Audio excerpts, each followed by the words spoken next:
LA neighborhood sees trash fires, crimes daily. I mean, that's about everywhere. Take a look through any one of my main channel videos where I ride around. That literally describes the entire city. Okay, we're gonna watch this. I am watching this because I think this is going to be where I go ride next and on my other channel. I don't know what they're talking about or where. They could literally be talking about anywhere in the entire city. That's why the title of this caught my attention. Let's see where exactly there is they're an talking area about. in LA County that has gotten so. This looks like it could be anywhere. It's like I'm just the first like initial shot that they use is supposed to, you know, paint the scene. This is like every single alley in downtown LA. So bad. But it looks like rubbish fires and illegal like dumping happens every single day. Business owners and community members just can't take it anymore. Fox 11's Haley Winslow joins us live from South LA with a story you'll see only on Fox 11. Haley? I was like, what are we hearing in the background? Christine and Alex, we're right outside of Station 64 here in Watts, South and LA, firefighters Watts. say easily 95% of the fires that they go on are these homeless fires. They literally just pulled back into the station from one. This report details 500 of them since January 1st, and that's just the city. Double that if you include the county fires, and those are just the fires. The other stories you're about to hear, you just won't believe. It's pretty lawless out here. Watts. Okay, so Watts is an area, if you notice, I never really ride to because it's just a little bit further out of the way. I actually came really close one day. This was probably, must have been like 5 months ago. I started on 119th Street, somewhere around there. I don't know if that's the exact name of the street, but if you go east from where I started that day, right by the 110 freeway, you end up in Watts. Now, the thing is, it's just really far out of the way. That is the only reason I never really ride out there. Some people consider that the most dangerous part of LA. And I think why it has become the center of this news story, daily rubbish fires and illegal dumping, is because it's like kind of tucked away in a position to where you have to go out of your way to see it if you're not trying to go there. And what I mean by that is a lot of like South LA, like South Central directly, is off of the freeway. It's off of the 110 freeway. So for instance, if you're going from like LAX, like the airport, to downtown LA, you would take the 105 up to the 110. And through there, you would go through South Central. And I feel like that's probably why it's a little bit nicer in that part of town.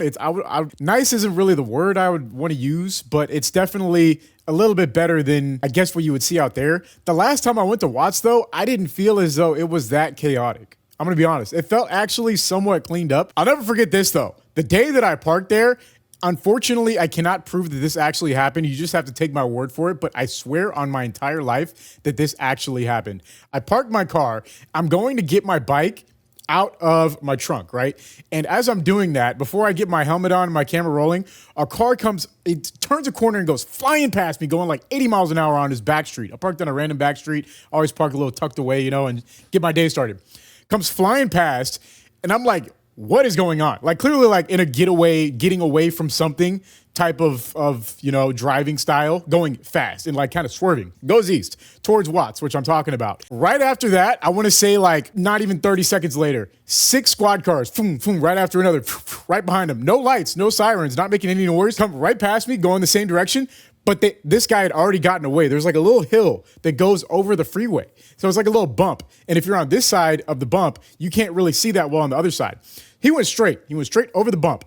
The cops, like I swear it was like a movie. They all go separate directions. Not one of them goes the way that the guy went. They went right. They went left. They went into alleys right in front of me. Not one of them went towards the guy. And I'm just standing there confused, like there's no way this is real. Right before I start recording, an actual car chase passes right by me. It wasn't on the news yet. It wasn't on the helicopter and all that. It just started. Just a fresh car chase, and the guy immediately lost him. And that got me thinking, like, how often does that actually happen? Like, probably all the time if you think about it. Out there, I just said it's a little bit nicer, but it's just as chaotic there as any other part of, like, South Central LA or, you know, a bad part of LA, right?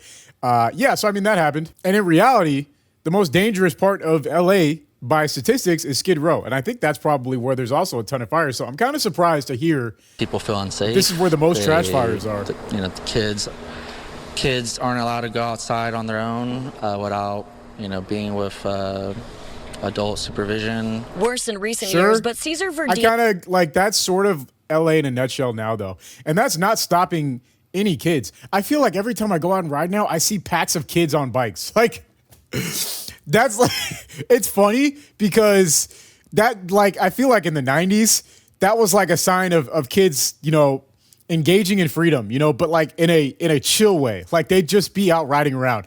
Now you see a pack of kids on bikes, it's like, get down.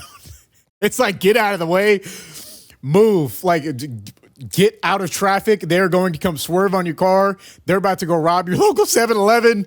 Like, who knows what's about to go down when you see that pack of kids on bikes. Just leave the area immediately. But not quite the future we had planned for the children on bikes, but it's the reality. He says it's been going on for the nearly half a century. His family has run a real estate and manufacturing business here. Advanced Finishing in LA's South Bay, a monkey junction of jurisdictions. So right now you're on federal property. This belongs to Union Pacific Railroad. Now we're going into Caltrans, which is state property. And then that area out there is the city of Los Angeles. Yeah, we got to go right here. Unincorporated LA County also included in the gray area, and they all point fingers. This is the 110 portion of the 110-105 interchange. This is exactly what I was just talking about. You may recognize the 110 and this music playing. It's from the famous opening scene of La La Land when traffic is stopped and they're all dancing. And it's continuously, for years, home to all of these rubbish, homeless fires and trash. More than 1,000 fires here since January. This is part of the report, and a video of about 100 tires recently on fire under the overpass. Crime. These are masked men who rolled up with AK-47. Look at this. What? This is GTA. This is real life GTA. This is crazy. This is a crazy photo. This bro. Like, if you took away all the context of this picture and was like, what country was this taken in? I would guess Iraq. That's not even being like, you know, controversial or nothing. I'd like, look at the picture. Look at it. I guess you also Chirac also applies, but like, this is insane. They're all holding assault rifle. There's one dude driving. Everybody else is hanging out the window with an assault rifle. Like, what is that serious to where this is the show of force that's necessary for what's going on out here, man? I don't know. That's crazy. Graffiti and illegal dumping. We have 400 pounds of pork shoulder marinating on Figueroa and 127th that was dumped overnight. And this guy sounds really personally hurt about the fact that this happened. Saturday, we had 1,000 pounds of pork ribs dumped on the street.